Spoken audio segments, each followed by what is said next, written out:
Das waren noch Zeiten, als der Kientop in den Kinderschuhen steckte. Und wie alles, was jung ist, präsentierte er sich voller Übermut und froher Laune. Eine lange Straße, viele Millionen von Filmkilometern sind die Spaßmacher. Die großen, unnachahmlichen Clowns, die eine ganze Welt zum Lachen brachten, gewandert. Die meisten von ihnen sind längst von der Bühne des Lebens abgetreten. Heute wollen wir uns einmal ihrer erinnern. Blenden wir also zurück in die turbulenten Stummfilmjahre. Zum besseren Verständnis haben wir ein paar Texte eingemogelt. Wir wünschen Ihnen viel Vergnügen.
Geschätzte Damen sowie Herren, sehen Sie die Lachfabrik.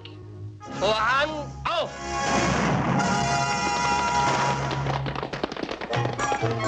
Turbulent musste es zugehen, wenn man das PP-Publikum damals zum Lachen bringen wollte. Es konnte gar nicht blödsinnig und unwahrscheinlich genug kommen. Einer der ersten, die das erkannt hatten, war der von Hause aus eher raue und seriöse Vater der amerikanischen Filmkomödie, Mack Sennett. Der Mann wusste, was sein Publikum verlangte. Tiere und Kinder waren von jeher eine beliebte Bereicherung der komischen Hausmannskost. In den 20er Jahren wollten sich die Leute schier krank lachen über derlei Späße und, Hand aufs Herz, auch auf uns, ab- und aufgeklärte Menschen des Atomzeitalters, wirken diese Scherze noch immer.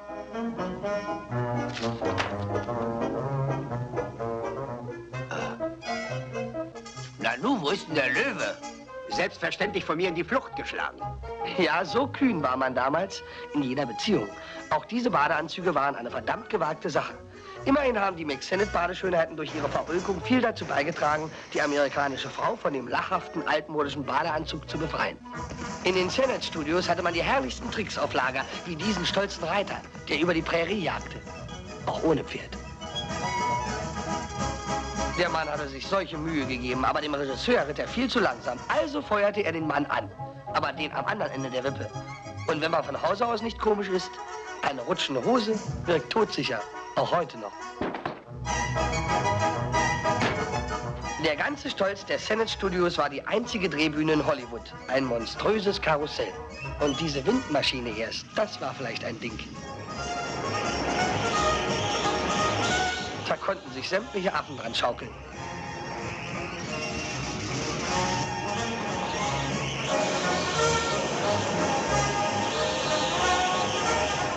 Der Regisseur, der vor allem sich zu inszenieren scheint, gibt seinem Star gerade seine letzten Einfälle zum Besten. Der Star ist Charlie Murray. Das ist nicht etwa Sackhüpfen, sondern Sinnlichkeit von hinten und von vorn. Der Herr sägt den Ast ab, auf dem er sitzt.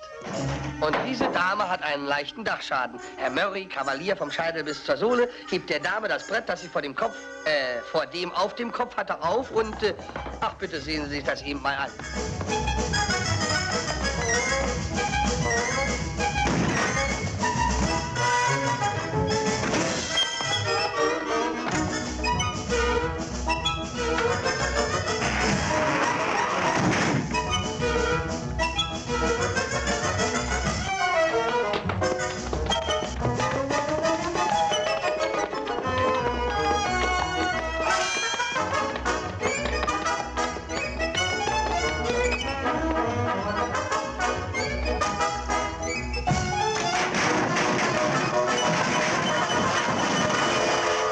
Eines muss man Mack Sennett lassen, er hatte wirklich Humor. Hier persifliert er sich selbst, genauer gesagt seine Sparmaßnahmen. Er ließ nämlich gern heimlich Aufnahmen machen, die er dann später in seine Lustspiele einschnitt.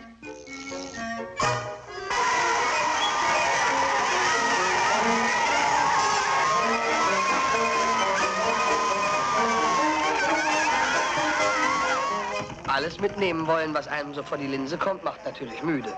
Das kann der stärkste Mann nicht vertragen. Auch wenn einen der Regisseur anbrüllt, als wäre er ein Löwe im Urwald. Nur nichts verschleudern, die Munition gut einteilen. Diese bitterbösen Buben haben offensichtlich etwas gegen Komiker.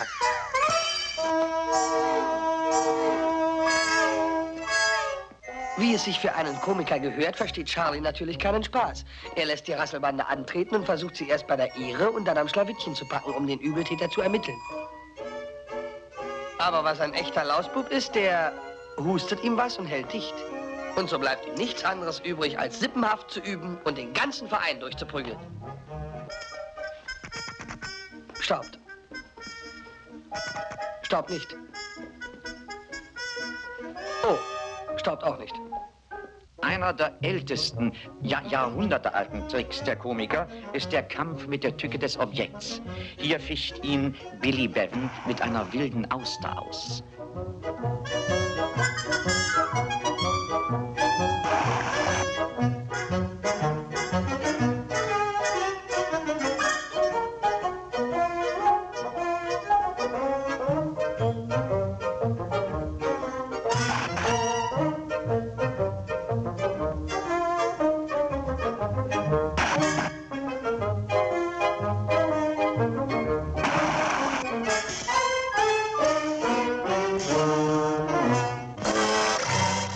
Das Konzert hat sich immer wieder als Lacherfolg bewährt. Hier stößt Billy Bevan ins Horn und Davy Morris haut auf die Pauke. Und, ach, bitte sehen Sie sich das eben mal an.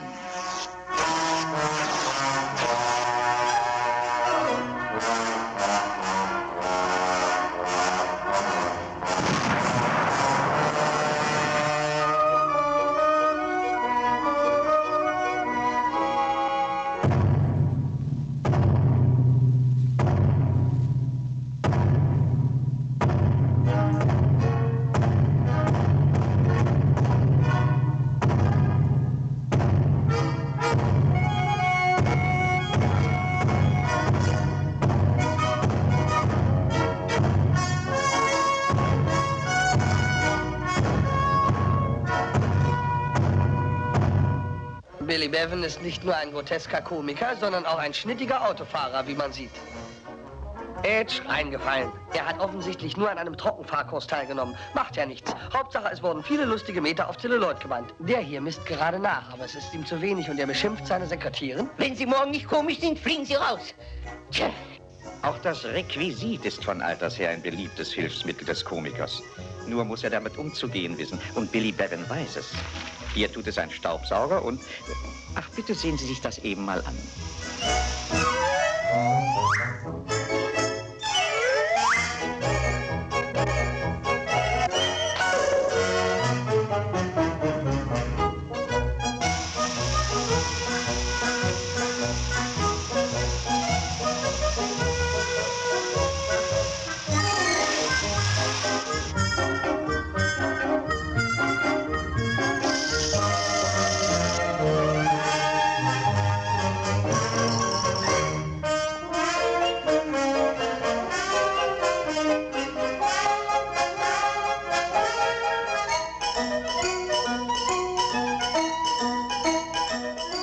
Der Direktor ist der Verzweiflung nahe. Er prüft Meter für Meter auf Komik, aber es ist immer noch zu wenig. Und da er selber keine Einfälle hat, beschließt er, sich zu vergiften, obwohl es für ihn doch viel einfacher wäre, sich an den Filmmetern aufzuhängen oder sich mit dem Zelluloid in die Luft zu jagen.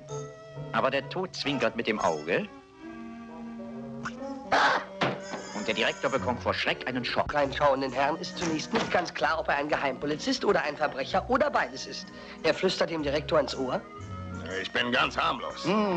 Das beruhigt mich ungemein. Moment, nicht vom Fleck rühren, bis Sie meine Pistole im Genick haben. Nicht doch, ich bin kitzlig. Nun ist die Situation wenigstens klar. Es handelt sich um einen bewaffneten Raubüberfall. Da hilft nur eines, die Flucht. Vorsicht, Sie sind im 20. Stock. Er wird ihn doch nicht am steifen Arm verhungern lassen. Aber es es kann der Beste nicht in Frieden zappeln, wenn es dem bösen Räuber nicht gefällt. Freundschaft ist eine sehr schöne Sache. Aber in so einer Lage lässt man selbst den besten Freund fallen.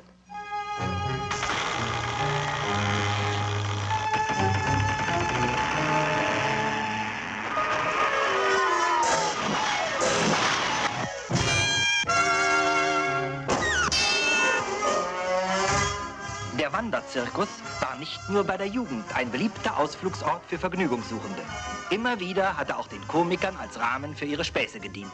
Der Zirkusdirektor Q.P. Morgan fordert Billy Bevin auf, mit verbundenen Augen einen Kopfsprung ins Schwimmbassin zu wagen. Das ist für mich doch ein Klacks, denkt Billy, und klettert gemütlich auf die Sprungschanze. Das Volk jubelt Billy zu und harrt der Dinge, die da kommen sollen. Ich steige euch gleich aufs Dach. Ein letzter Gruß. Ab die Post. Sie geht auch ab. Aber leider in der falschen Richtung.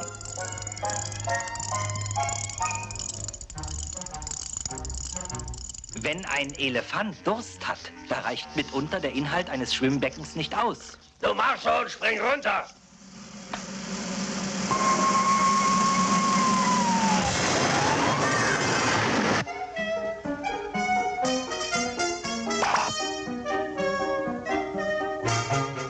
Der Zirkusdirektor ist natürlich wütend, dass Billy ihm sein schönes Schwimmbecken kaputt gemacht hat. Aber anstatt sich zu freuen, dass Billy noch am Leben ist, da verfolgt er ihn mit Flüchen und sämtlichen zur Verfügung stehenden Tieren, Menschen und Sensationen.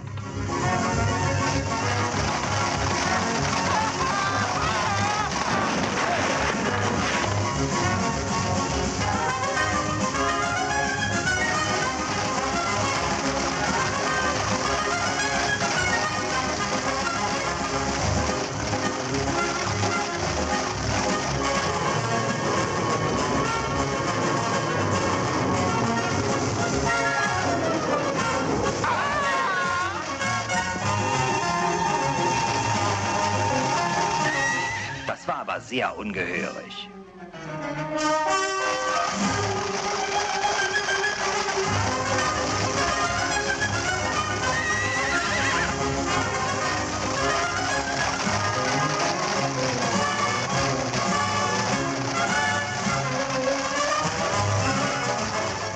Dem Elefant kommt diese Jagd sehr gelegen.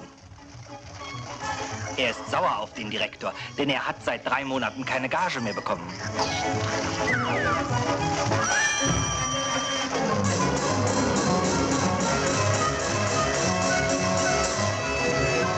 Vorsicht, Platz da! Weg! Ganz Abteilung! Hit!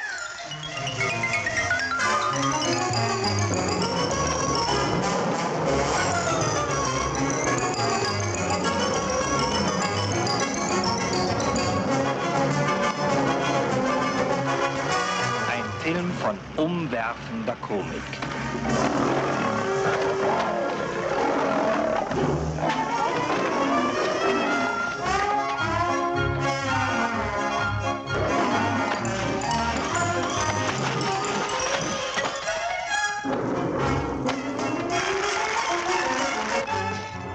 In den McSennett-Lustspielen musste nicht nur das Publikum Spaß verstehen, sondern auch das Publikum Spaß verstehen.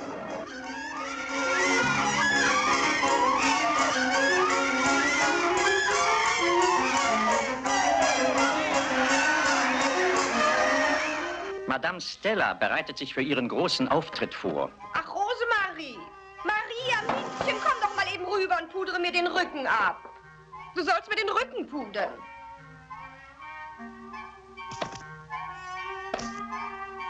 Nicht da, weiter oben. Ah, nicht zu grob, Maria. Ich will auch da gepudert werden. Miezchen, was ist denn mit dir los? Du sollst mir den Rücken abpudern. Rücken pudern. Du sollst mir den Rücken pudern, Miezchen.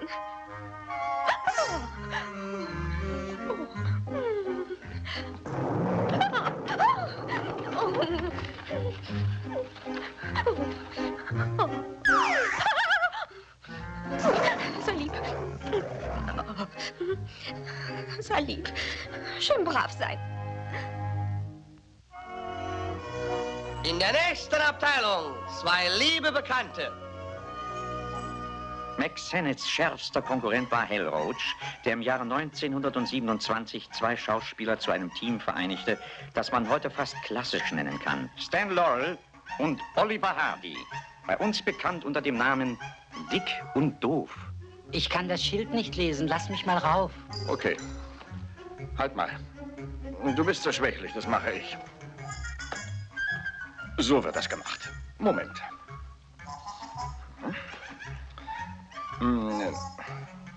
Vielen Dank.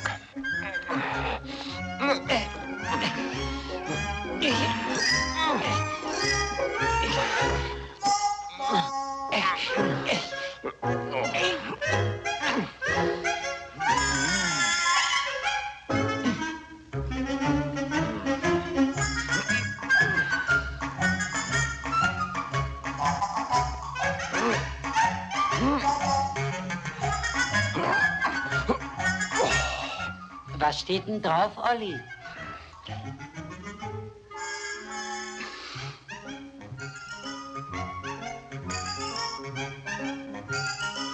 Frisch gestrichen.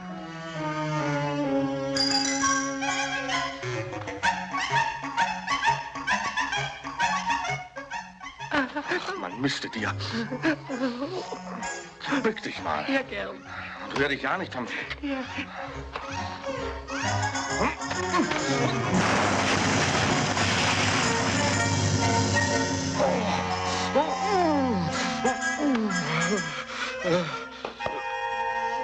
Olli, wo bist du? Einen der ersten Streifen mit Dick und Doof, der damals seinen Siegeszug um die ganze Welt antrat, möchten wir Ihnen nicht vorenthalten. Die Menschen lachten sich scheckig über die beiden. Fast so scheckig, wie sie selber waren in ihrer Gefängniskleidung. Warum bleibst du?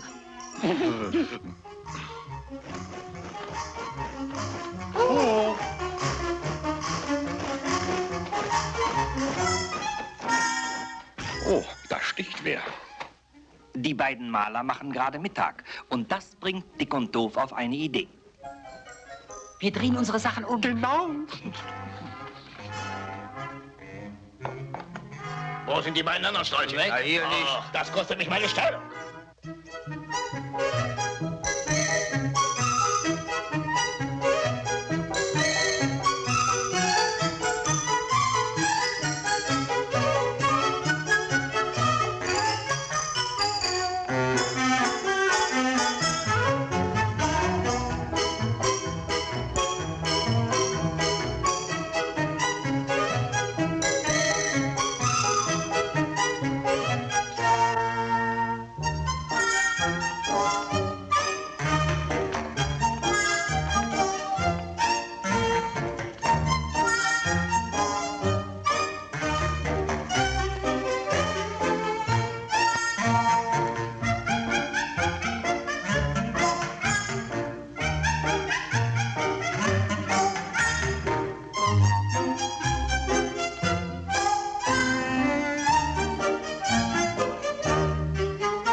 In diesem Luststück sind Dick und Doof zwei Pantoffelhelden, die mal für einen Abend Ferien von ihren Ehefrauen machen wollen.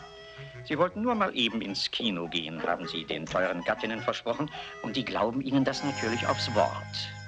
Zwei nach neuestem schick gekleidete, noch fast junge Damen lassen sich gerade ihre Schuhchen putzen, als das Schicksal und ein Ventilator einer von ihnen das Hütchen vom Haupte weht. Aber kein Hut bleibt lange unter einem Auto liegen, wenn der galante Dick in der Nähe ist.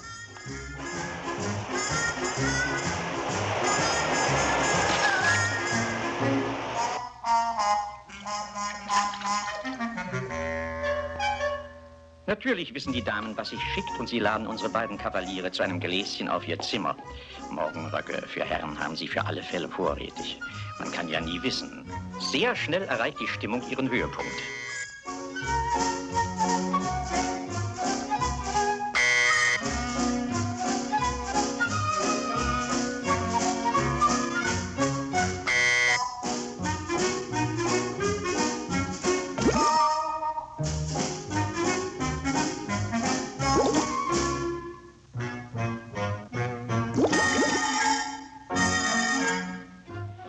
Nun lass mal die Albernheiten, sagt Dick.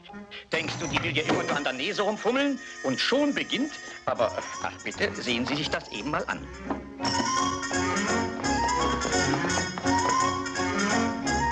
Dick gelingt es, die verwirrte Gastgeberin zu besänftigen. Als sie merkt, dass er selbst mindestens 1,5 Augen auf sie geworfen hat, sieht ihr Freund die Bescherung. Tragödie, so nimm denn deinen Lauf. Während der Freund zum Messer greift, greift doof zur Torte.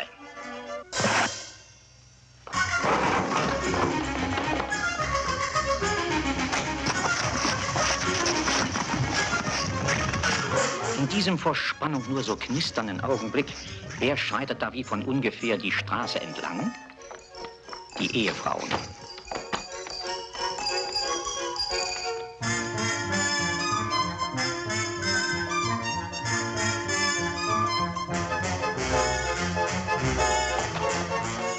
Lachen Sie nicht.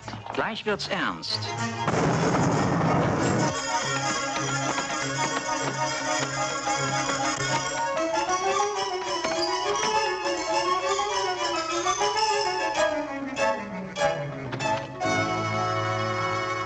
Wenn jemand auf einer Bananenschale ausrutscht, dann hat bestimmt einer seine Hand im Spiel. Nämlich der die Banane in derselben hat.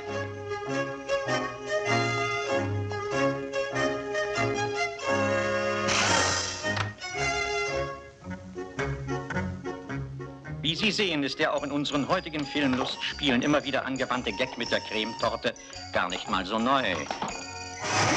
Ja, das sitzt.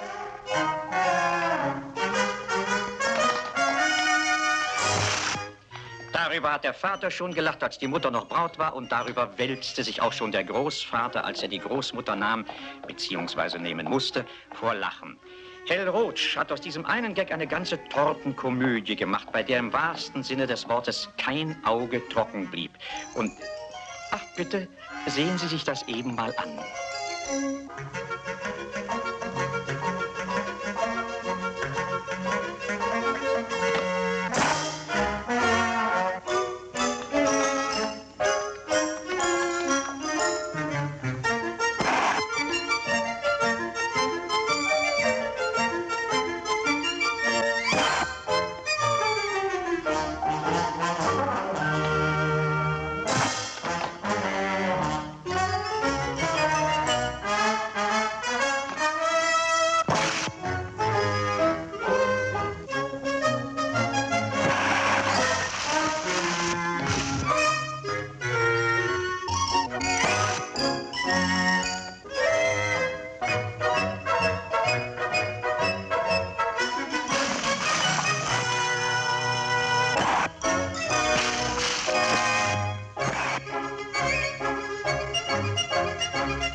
In der nächsten Abteilung ein Meister der Verwandlungskomik.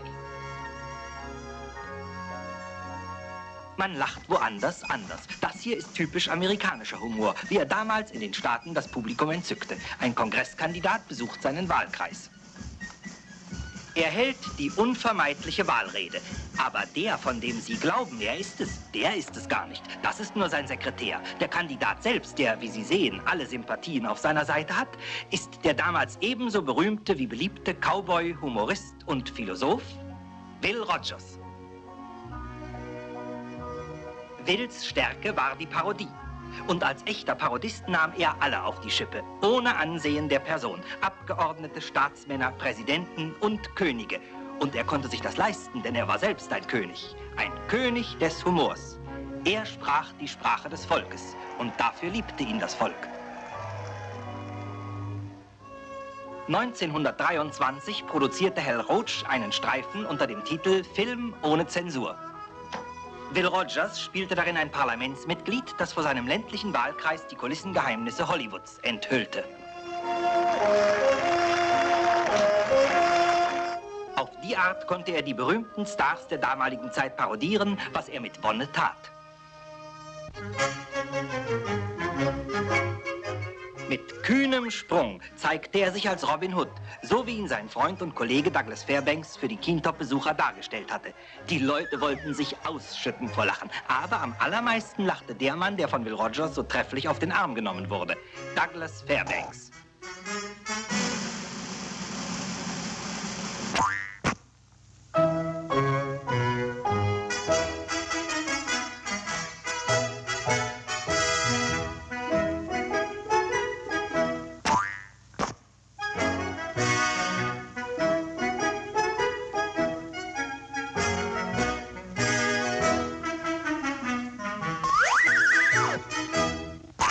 Das Ziel war erreicht. Der Cowboy war aufgespießt. Die Heiterkeit kannte keine Grenzen, auch bei den Schauspielern nicht, obwohl dem Publikum ein Teil ihrer Tricks verraten war.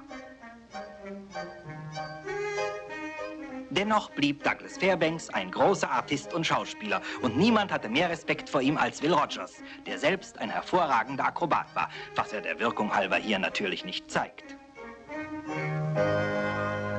Wenn man in den 20er Jahren auf der Leinwand einen Mann mit breitkrempigem Hut und kariertem Hemd sah, konnte das eigentlich nur einer sein: Tom Mix.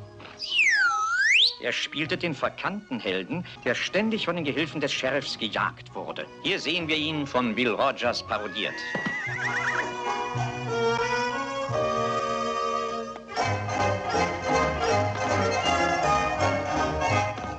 Wenn es gelegentlich vor Ihren Augen flimmern sollte, so ist das kein Grund, morgen etwa einen Augenarzt aufzusuchen. Das Originalnegativ dieses 35 Jahre alten Streifens litt schon ein bisschen an Altersschwäche, als es neu kopiert wurde, um für die Nachwelt die wahrscheinlich letzten noch existierenden Bilddokumente von Will Rogers beachtlicher Geschicklichkeit als Kunstreiter zu bewahren.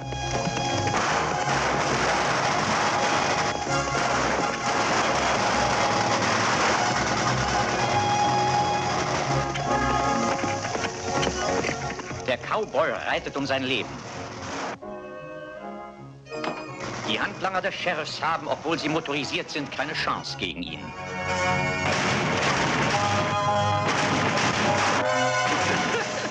Reingefallen. 4:0 für Will Rogers. Hinter diesen gewaltigen Füßen verbirgt sich Polizeichef Will Rogers. Er macht gerade sein Nickerchen. Hinter diesem gewaltigen Baum verbirgt sich Matt Morris. Er spielt einen gefährlichen Taschendieb. Nachdem das Kinderfräulein ihren ersten Schock überwunden hat, rennt sie ihm hinterher und denkt, der Hund wird schon auf das Baby aufpassen. Und während der eine Hund das Baby vor dem Ertrinken rettet, sucht der andere Hund das Weite. Aber es blüht ein Telefonanliege, das Mädchen verständigt die Polizei. Und die hat, wie wir sehen, schon früher nicht geschaltet.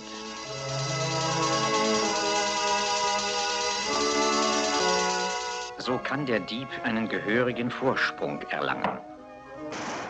Eine Funkstreife auf Schusters Rappen und eine auf Lastwagen werden unter Leitung ihres Kommandeurs zur Fahndung eingesetzt und... Ach, bitte sehen Sie sich das eben mal an.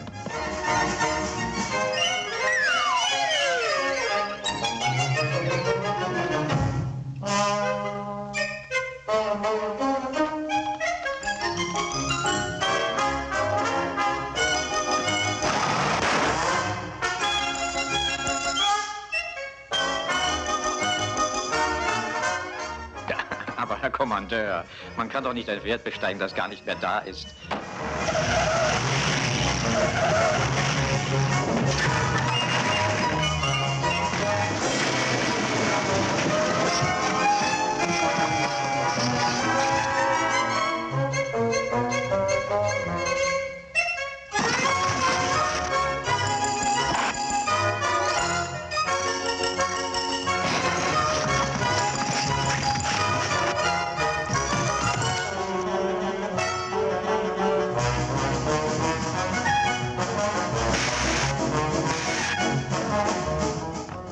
Es stellt sich heraus, dass Matt Morris nicht nur ein kleiner Taschendieb, sondern der Rädelsführer einer Bande von Autoknackern ist.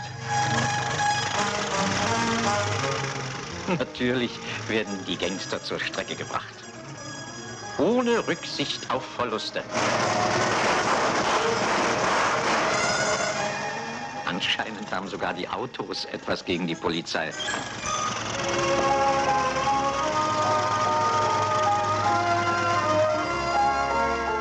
Die Autos machen sich selbstständig und türmen, ohne Fahrer. Und der Polizeichef immer vor ihnen her. In der nächsten Abteilung 2 gar lustige Mädchen. Die Läufermannschaft einer Universität. Auf diesen flotten Käfer wollen sie ihr besonderes Augenmerk lenken. Er sollte später ein berühmter Star werden, Carol Lombard. Das dumme Luder pudert sich lieber, anstatt zu trainieren. Was Ihren Trainer begreiflicherweise beunruhigt. Erst wird trainiert, gepudert wird später. Achtung! Wenn sie nicht schneller läuft, wird sie das Rennen wohl nie gewinnen. Carol ist die Hoffnung der Universität. Sogar die Stadtväter sind guter Hoffnung. Achtung! Den Stadtvätern geht der Hut hoch. Ein sauberer Start. Die schielen in die Röhre. Carol setzt sich sofort an die Spitze dieser prachtvoll durchtrainierten Gruppe studierender Teenager. Fanny bildet die Nachhut. Carol dürfte der Sieg kaum noch zu nehmen sein. Aber natürlich möchte sie nicht verschwitzt ans Ziel kommen. Kosmetik in allen Lebenslagen ist Trumpf. Das hätte sie nicht tun sollen, denn Mary hat Carols Schwäche erkannt. Sie setzt sich an die Spitze und gewinnt. Der Trainer ist sauer. Fanny, Meister am Damenfreistil, bricht zusammen.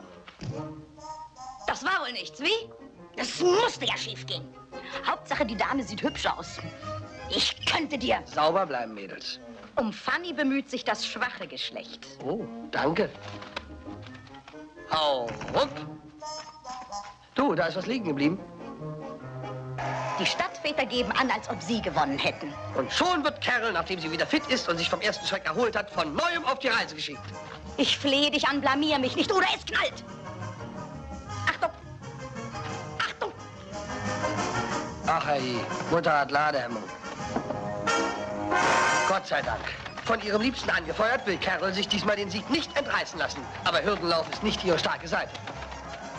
Der Liebste drückt den Daumen und Carol aufs Tempo. Wo bleibt sie denn? Wer kommt denn da? Der Stadtvater hat ein Auge auf sie geworfen. Das spornt Carol natürlich hauruck unheimlich an. Nachdem sie mit dem Mut der Verzweiflung alle Hürden genommen hat, geht sie in den Galopp über. Sie liegt jetzt Brust an Brust mit dem Stadtvater, mit der Kameradin, zieht an derselben vorbei, sieht den Geliebten und weiß, dass sie ihn nicht enttäuschen kann, geht zunächst durchs Ziel und dann aufs Ganze. Muss Liebe schön sein. Komm her, meine Süße, du warst prächtig. Und du bist auch prächtig. Carol hat gesiegt und wo gesiegt wird, muss gefeiert werden. Es bildet sich ein Reigen aus Stadtvätern, Teenagern und deren Geliebten. Und wenn sie nicht gestorben sind? Dann sind sie heute Olympiasieger.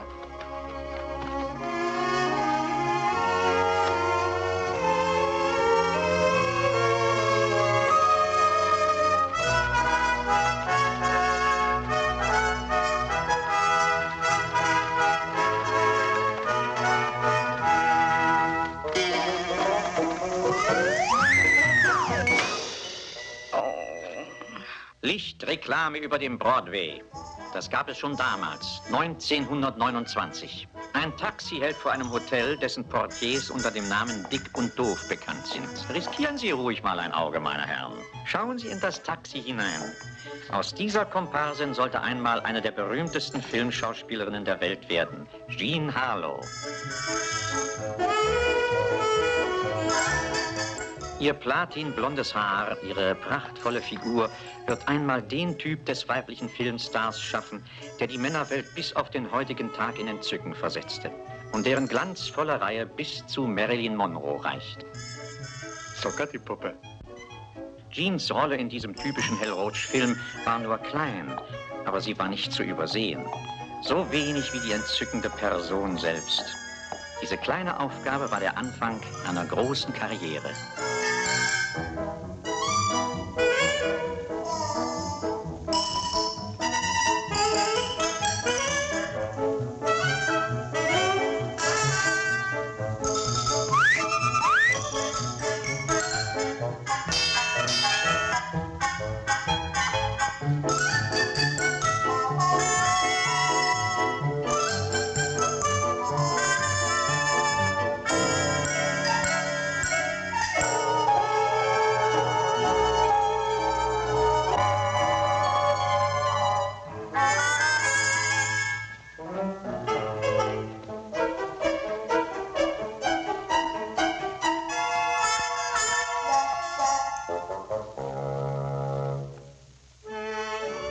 In der nächsten Abteilung ein großer Schauspieler.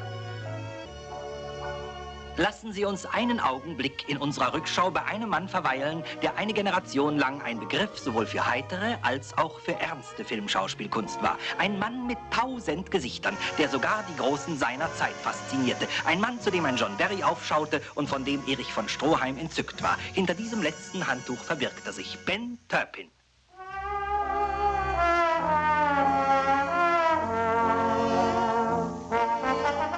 Hier sehen wir Turpin in einer seiner berühmten Charakterrollen. Er war der Playboy und Herzensbrecher des Films. Im Privatleben war Ben allerdings bürgerlich und sparsam. Obwohl er eine Gage von $1500 die Woche hatte, stand er jeden Morgen um 4 Uhr auf, um in seinem Apartmenthaus den Hausmeister zu spielen, ehe er mit der Straßenbahn ins Atelier fuhr. Eine besondere Attraktion der 20er Jahre war der mit verbundenen Augen spielende Musiker. Das war damals der Dernier Cri. Und es war wirklich das Letzte. Wenn aber Damen nicht sehen konnten, was sie taten, dann war das geradezu eine Sensation. Und so ließ sich auch Ben Turpin diese Modetorheit nicht entgehen und baute sie in seine Parodien ein.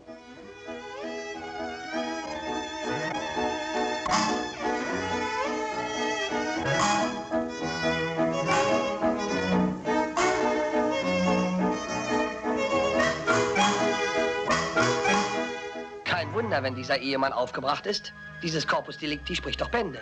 So sieht ein Herzensbrecher aus, meine Damen. Er reißt den Herzensbrecher in 1000 Stücke. Und während sich da drin wahrscheinlich ein Drama abspielt, schiebt Ben Turpin alle Schuld von sich. Weg.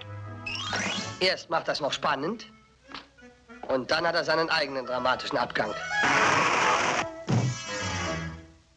Waghalsige Unternehmungen waren einmal das Entzücken des Filmpublikums. Auch dieser Mann hier hat seine Schwierigkeiten. Opa, halt dich senkrecht. Das Sternbild dieses Mannes ist wahrscheinlich die Waage.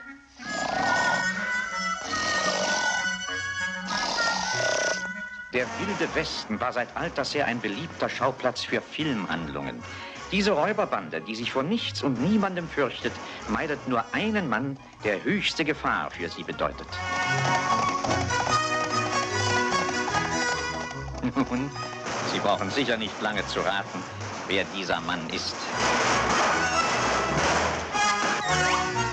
Moment, Sie sehen ihn gleich in Großaufnahme. Ben Turpin.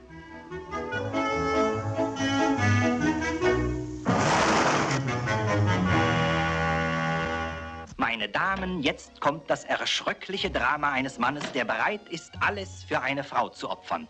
Ben liebt die kleine Nellie und das sagt er auch noch dem Nebenbuhler ins Gesicht. Der aber ist kein Edelmann, sondern ein Verbrecher und er schickt Ben zur Polizei, damit er alles auf sich nimmt, weil er noch nicht in der Schlägerkartei steht. Er bietet dem Beamten Geld an, aber der ist eisern, wie nur ein Beamter sein kann. Wollen Sie mich bestechen, Sie Windbeutel? Ihre Schuld steht Ihnen ja direkt im Gesicht geschrieben. Sagt er, obwohl er nur seinen Hinterkopf sieht. Auch Nelly kann seine Unschuld nicht bezeugen. Sie haben Ihr Leben verwirkt. Schreit der menschenfreundliche Beamte. Sobald ein Strick frei wird, werde ich dafür sorgen, dass Sie gehängt werden. Und es wird schnell einer frei.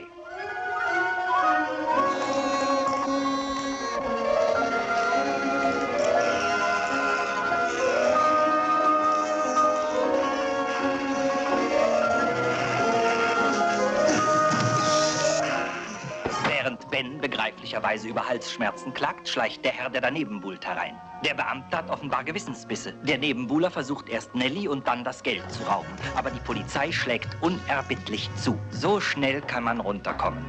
Und so schnell wieder hoch. Seine Hochzeitsreise führt ins Kittchen.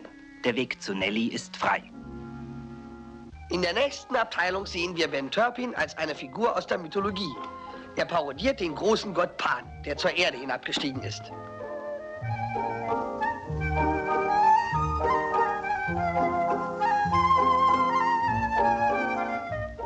Ein Küsschen auf Erden kann jeder verwerten. Der göttliche Ben streift mit einem ebenso holden wie irdischen Mädchen durch Flur und Hain. Und hinten haben wir Sonnenschein.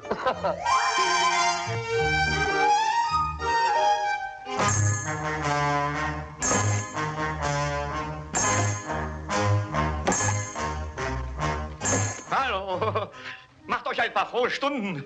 Geht ins Kino. Hier erleben wir Ben Turpin als Filmdouble. Er ist auf der Flucht und er ist ein sehr guter Flüchtling.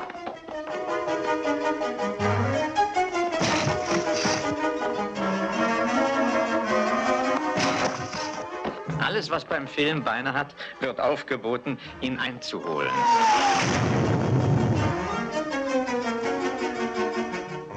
In den Kinderjahren des Films war es üblich, bei Naturkatastrophen wie Paraden, Überschwemmungen, Bränden und Erdbeben unverzüglich mit den Schauspielern und dem Aufnahmestab an den Ort des Geschehens zu eilen.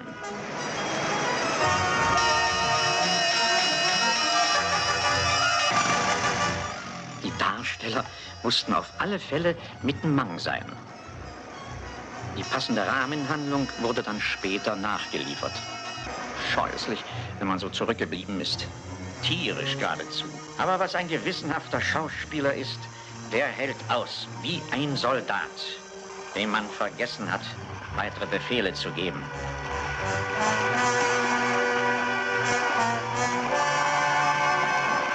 Den Hahn hätten die Brüder wenigstens abdrehen können, ehe sie zu der Naturkatastrophe geeilt sind. Was sie übrigens hätten lassen können. Denn die haben sie ja nun im eigenen Hause.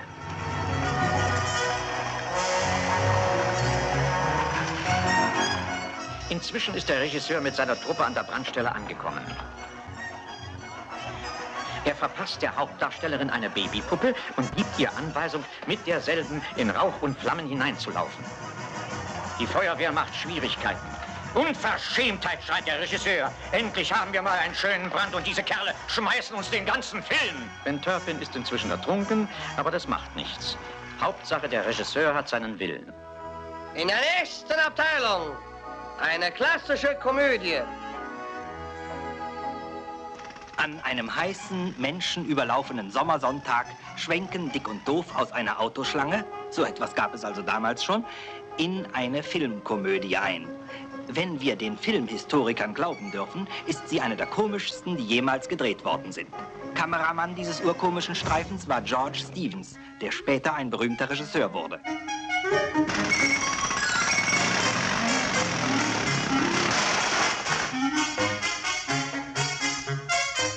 Wir erleben Stan und Oliver als Matrosen auf Landurlaub. Sie haben in dem schwerfälligen Verkehr ein paar leichte Mädchen aufgegabelt und, ach bitte, sehen Sie sich das eben mal an.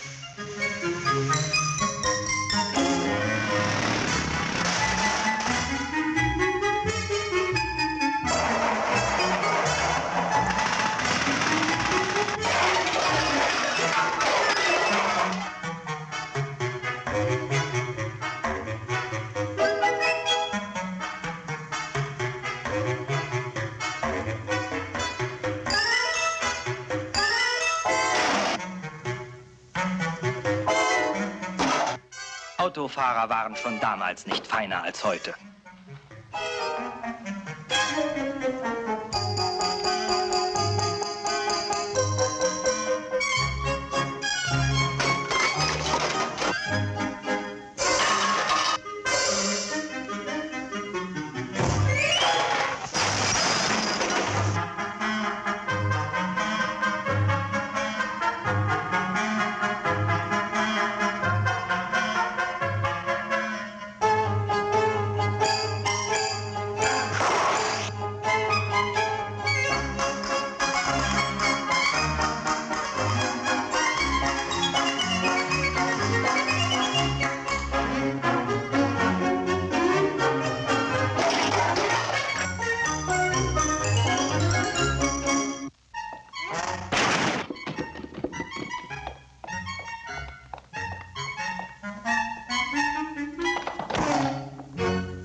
Die Filmhersteller der 20er Jahre begannen mit einer ganz simplen Situation, die jedermann jeden Tag passieren konnte. Und diese Situation löste ganz allmählich eine Kettenreaktion aus. Man hatte das Gefühl, mit lauter Verrückten zu tun zu haben. Mit einem Wort, die Handlung war ganz aus dem Leben gegriffen.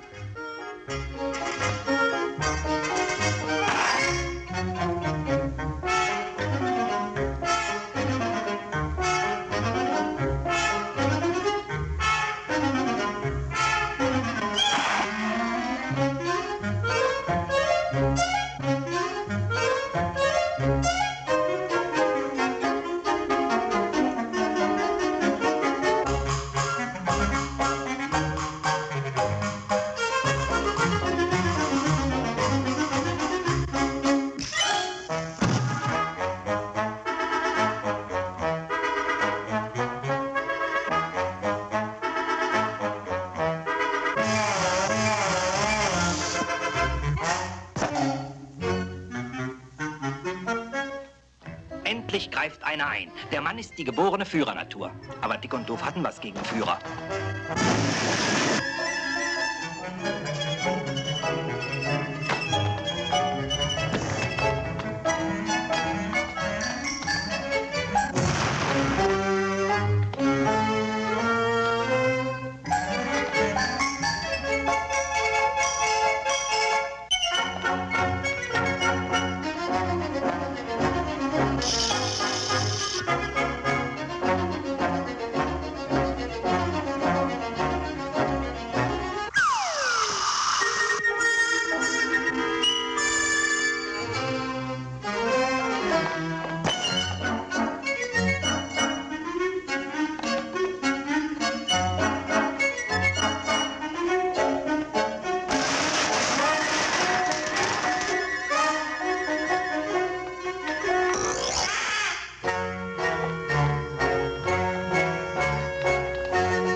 Allmählich wird es den Leuten zu dumm und sie fordern runter mit dem Plunder von der Landstraße.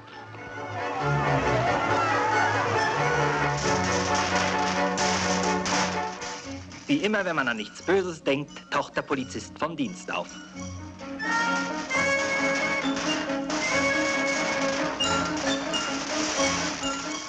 Die Damen halten ihn wahrscheinlich für einen Kommissar von der Sitte und machen sich aus dem Staube. Der Polizist verschafft sich zuerst einen Überblick und dann Ruhe.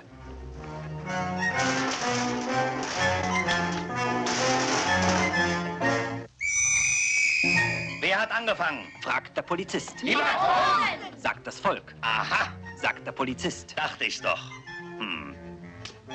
Ihr bekommt ein Protokoll. Und die übrigen machen, dass sie weiterkommen.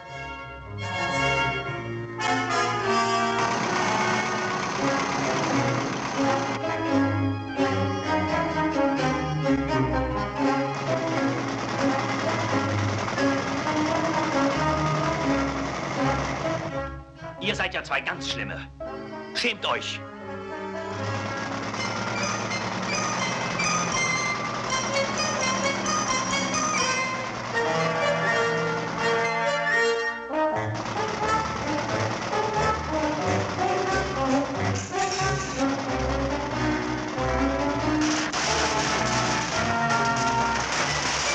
Des Wachtmeisters Motorrad ist platt.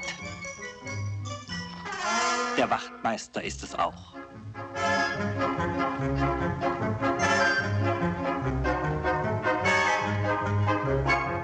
Der Wachtmeister ringt sich dazu durch, noch mal Gnade vor Recht ergehen zu lassen. Nun fahrt schon, aber nicht wieder Dummheiten machen.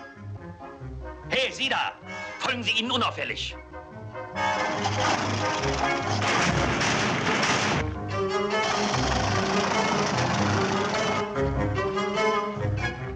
Los, hinter den Matrosen her.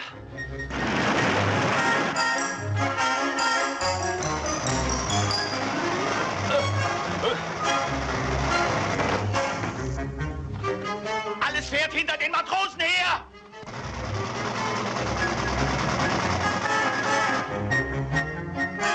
Ich muss die beiden Strolche verfolgen. Los, geben Sie Gas! Bedauere, Motor ist explodiert. Oh.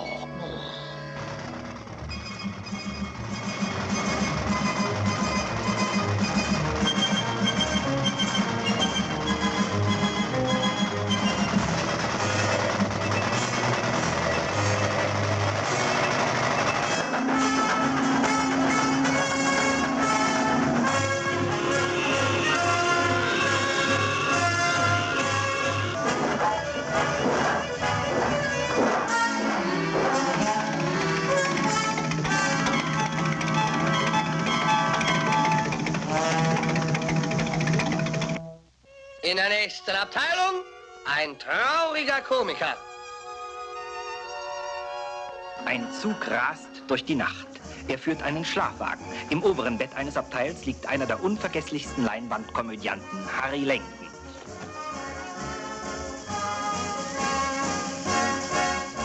Im unteren Bett liegt, verlockend für die Nacht präpariert, Harrys Braut.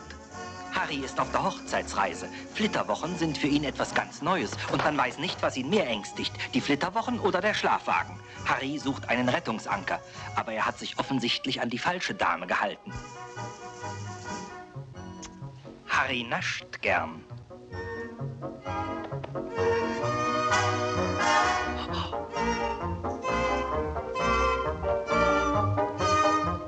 Oh. Der liebe Harry steht den neu auf ihn einstürzenden Ereignissen mit dem Gemüt eines Dreijährigen gegenüber, den man unversehens in einen fremden Kindergarten gesteckt hat.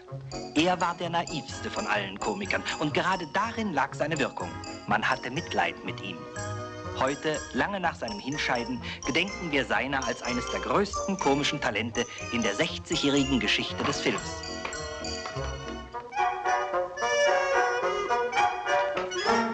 Die Dame weist ihn schnöde von sich. Der Herr ist betreten. Vorsicht, hinten steht einer. Oh.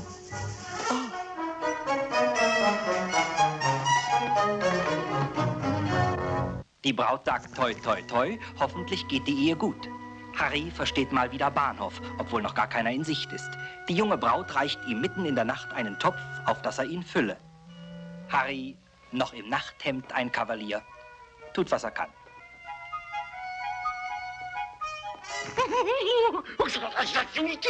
Verzeihung, das war doch nicht etwa Ihr Fuß, oder? Glauben Sie, ich würde so ein Kram machen, wenn es Ihrer wäre? Oh, oh, oh. Auf den ruhestörenden Lärm und den Schlafwagenfriedensbruch eilt der Schaffner herbei. Harry, der Tollpatsch, flieht und wieder einmal fällt ein Komiker der Tücke des Objekts zum Opfer.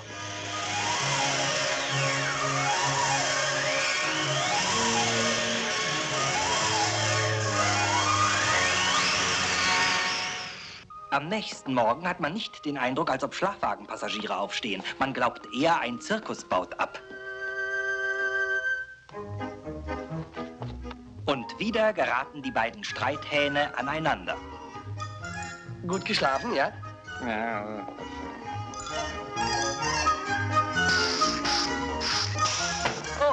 Sind Sie wahnsinnig? Das ist mir aber sehr peinlich. Die Herren da hinten haben mich bedrängt.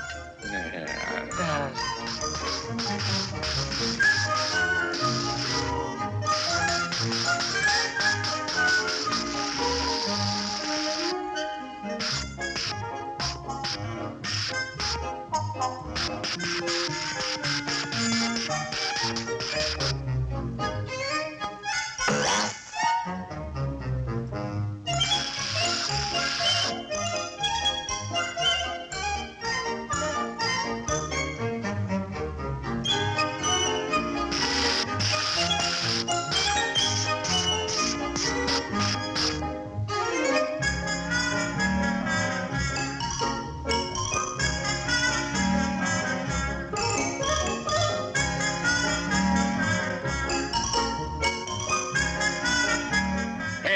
Was suchen Sie da?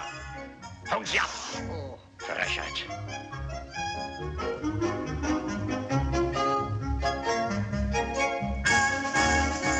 Ein einfacher Gang wurde bei Harry zur Besteigung des Mount Everest.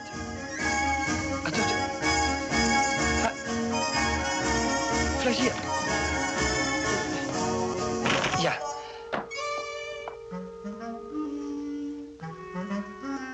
Der Sheriff hat gerade einen gemeingefährlichen Verbrecher, der wegen Mordes gesucht wird, dingfest gemacht. Ein entzückender Mensch, finden Sie nicht? Harry ist entsetzlich zumute.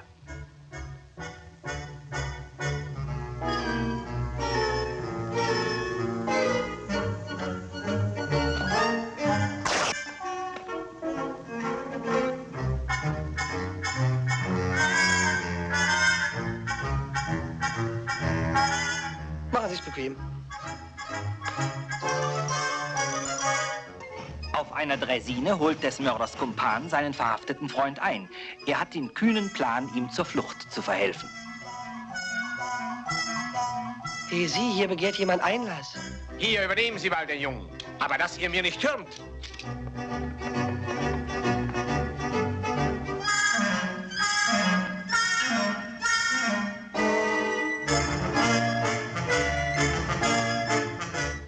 Unbesorgt, Humpel. Wir schießen uns hier schon raus. Du knallst jeden über den Haufen, der sich uns in den Weg stellt.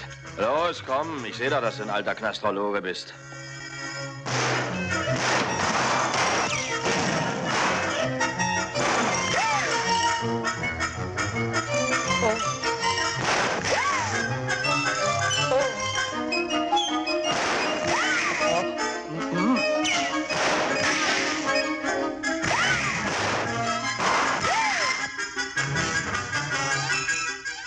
Harry Langdon drehte diesen Kurzfilm 1924, als er innerhalb von 5 Jahren in den Zenit des Erfolges gelangt war. Aber so schnell wie sein Aufstieg war, ist auch sein Abstieg gewesen. Harry Langdon, der kleine, flinke, sanfte, die Umwelt nicht verstehende Mann, war einer der tragischsten Komiker, die je über die Leinwand gegangen sind. In der nächsten Abteilung, jetzt wird's tierisch. Wir sagten schon zu Anfang, dass Kinder und Tiere seit jeher Erfolgschancen beim Filmpublikum hatten. Tierkomödien gibt es heute eigentlich nur noch im Zeichentrickfilm.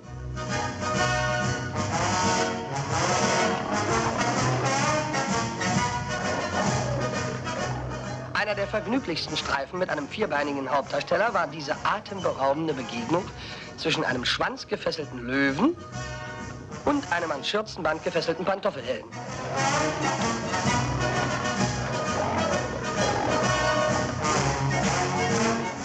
Und der Junge war so froh, dass er den Knoten reinbekommen hatte. Ochsen Schwanz schmeckt natürlich besser.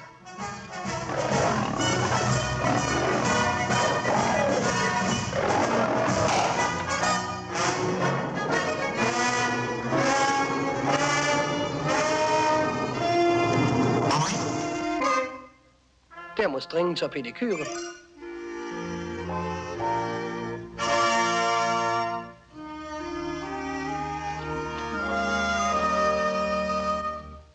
Auf die Tierliebe des Publikums wurde in diesen Filmchen immer wieder spekuliert. Wenn dieser pensionierte alte Herr gerade keinen geeigneten Partner zum Damespielen finden konnte, dann musste eben die Familienkatze in die Bresche springen.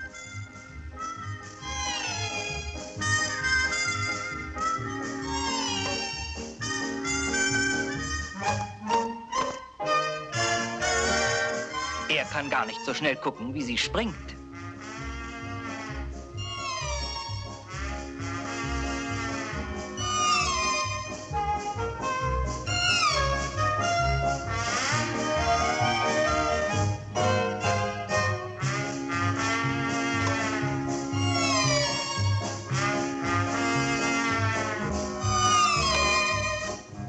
Denkst du? Na, warte mal. Das merke ich mir. Ich werde dir die Milchration kürzen. Tschö. Leo, eine entzückende Promenadenmischung, spielte zwar selbst nicht Poker, aber er war ein sehr aufmerksamer Kiebitz. Mr. Gribben, der Schurke dieses Stückes, sieht sich sein Blatt an und stellt fest, dass ihm zum Royal Flash nur ein Ass fehlt. Das Einfachste wäre, wenn Mr. Gribben sich noch eine Karte ziehen würde. Aber das wäre ein Risiko, zumal wenn man das fehlende Ass in seinem Schuh hat. Wirf doch mal einen Blick in Mr. Gribbens Karten, flüstert Billy Bevan Leo ins Ohr. Mr. Gribben kombiniert schnell, aber Leo kombiniert noch schneller.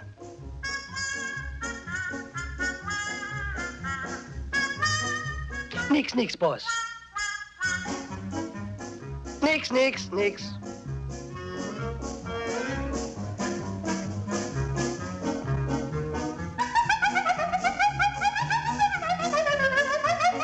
Mr. Gribben wird von einem Gegner überlistet, der kurzhaarig, schwarz-weiß gefleckt ist und einen kupierten Schwanz hat.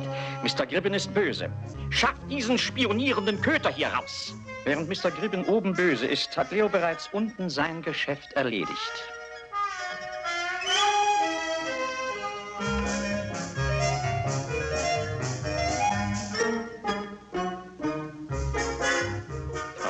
Verwechselt das Bäumelein.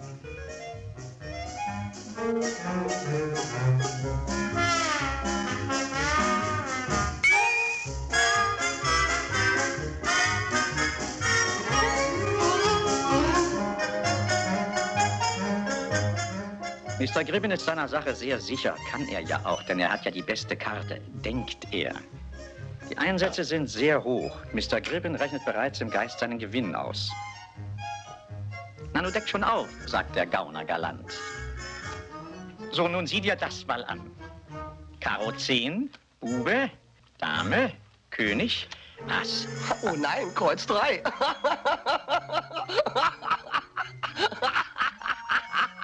Cupid Morgan, Bills stiller Teilhaber, zählt den Reibach. Es gibt wohl keinen zornigeren Mann als einen betrogenen Betrüger. Cupid bringt das Geld in Sicherheit und Leo greift Mr. Gribbens rückwärtige Verbindungen an.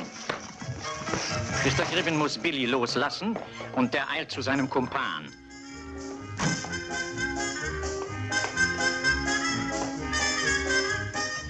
Mr. Gribben gibt keine Ruhe, die Sache wurmt ihn und er verpasst Billy die zweite Gesichtsmassage. Leo übersieht die Situation mit einem Blick. Allein schafft er es doch nicht, also muss er einen Hüter des Gesetzes zu Hilfe holen.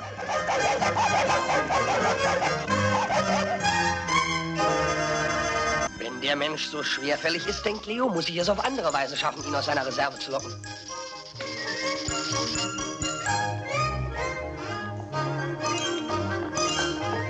Der Hüter des Gesetzes gibt auf, aber nicht Leo. Wenn der nicht hören will, muss er fühlen. Ab die Post.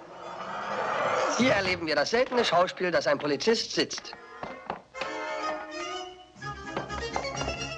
Dieser müde Opa schafft es allein doch nicht, denkt Leo. Also muss ich mich um Verstärkung kümmern. Leo macht ihn nass.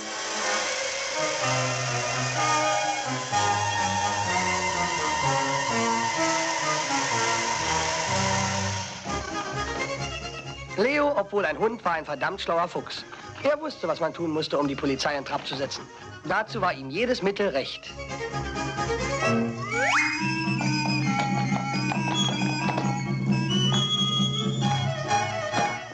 Da steht ja noch einer, der nichts zu tun hat. Ab durch die Mitte. So, jetzt werden wir die Jungs mal auf Vordermann bringen. Kleiner Alarm gefällig?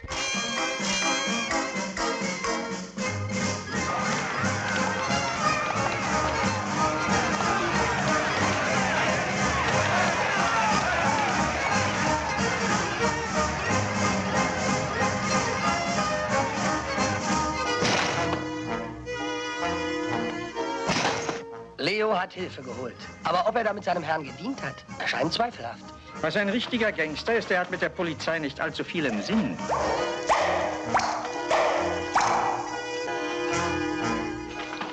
Die drei weichen der Übermacht. Kewpie stolpert, lässt etwas fallen. Ach du Schreck, es sind die so sauer erworbenen Geldscheine. Hoffentlich liefert sie jetzt nicht bei der Polizei ab. Kewpie rafft erst sich auf, dann die Tasche, ohne zu ahnen, dass sie leer ist. Leo sieht, wie das schöne Geld baden geht.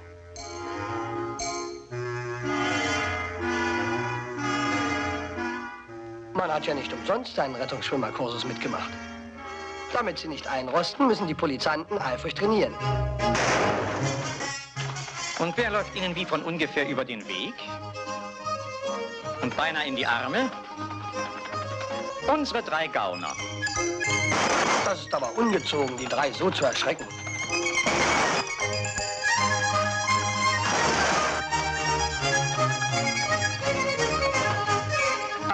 Eine Brücke, sind Sie durch? Ja. Die Burschen beschließen, sich wieder zu vertragen und das ergaunerte Geld zu teilen. Aber die Tasche ist leer. Und schon machen sie sich gegenseitig wieder Vorhaltungen. Leo, der Prachthund aber, stiftet das Geld für wohltätige Zwecke. In der nächsten und letzten Abteilung. Das Ständchen. Dick und Doof als Straßenmusikanten sind von einer so umwerfenden Komik, dass wir uns hierzu jeden Kommentar ersparen können. Sie schlendern eine Straße hinunter und, naja, also, ach bitte, sehen Sie sich das eben mal an.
Ständchen gefällig?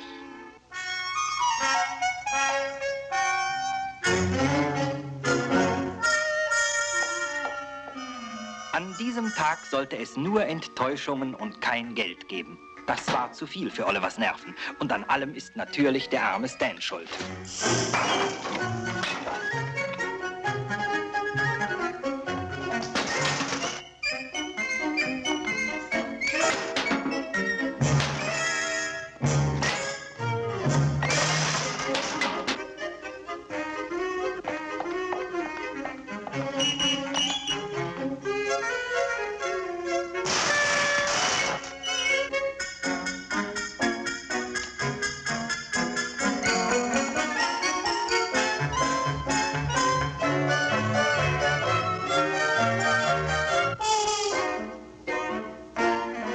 Geht nicht.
Der Vorhang fällt, die Clowns sind abgetreten.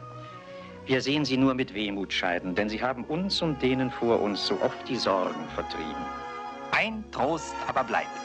Unser Lachen macht sie unsterblich.